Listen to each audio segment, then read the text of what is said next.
அனைவருக்கும் வணக்கம். எனது பெயர் ஹரிப்பிரியா. ராஜபாளையம் ஒன்றியம், சிவலிங்காபுரம் அரசு பள்ளி மாணவி. நான் எடுத்துக்கொண்ட தலைப்பின் பெயர் வரதட்சணை. சமூகத்தால் அழிக்க முடியாத சக்தி வாய்ந்த கிருமி, மக்களை மருந்தில்லாமல் அழிக்கும் கொடிய நோய்.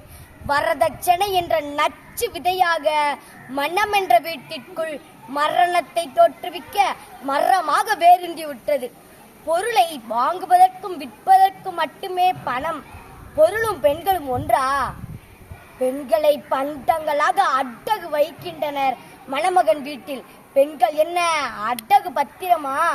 அப்பன் மார்பில் தவழ்ந்த தேவதை, மாமனார் வீட்டில் கொத்தடிமையாய் பணத்திற்காக அலையும் மனித பேய்கள் மத்தியில் பயந்து கிடந்து மரண பீதியில் தேவதையின் அழுகுரல். ஆறுதல் கூற சுற்றி ஆட்கள் கிடையாது. தவியாய் தவிக்கின்றது தனிமையின் வலி. பூ போன்ற பெண்மனதை புண்ணாக்கி வேடிக்கை பார்க்கும் பணப்பை கூட்டத்தை அறியாமல் பெற்ற மனம் கல்லாகி கௌரவம் என்ற கயிறு அறுபடக்கூடாது என்று கண்கலங்கி நிற்பது காண்போரை கரையச் செய்கின்றது.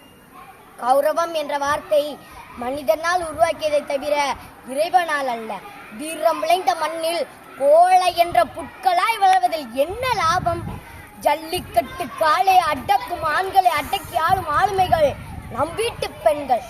பிரச்சனைகளுக்கான ஒரே ஆயுதம் நம்பிடும் கண்ணீர் அல்ல, எதிர்த்து நின்று எதிரிகளை எல்லைகளை கட்டக்க வைப்பதல்லவோ நமது வீரம். ஒருவனுக்கு ஒருத்தி என்று ஒருவனுக்காக சிறைச்சாலை கைதியாய் சிறகை ஒடித்து வாழ்வதை விட அப்பன் வீட்டு அரவணைப்பில் வாழ்வது சிறப்பு. பெற்றோர்களே, வசதி படைத்த மணமகன்களாய் தேடுவதை விட குணம் படைத்த மணமகன்களை அடையாளம் காணுங்கள். ஏழையாய் பிறந்து எளிமையாய் வாழ்ந்து உயர்ந்தவனுக்கு குணம் இருக்கும், ஆனால் பணம் இருக்காது.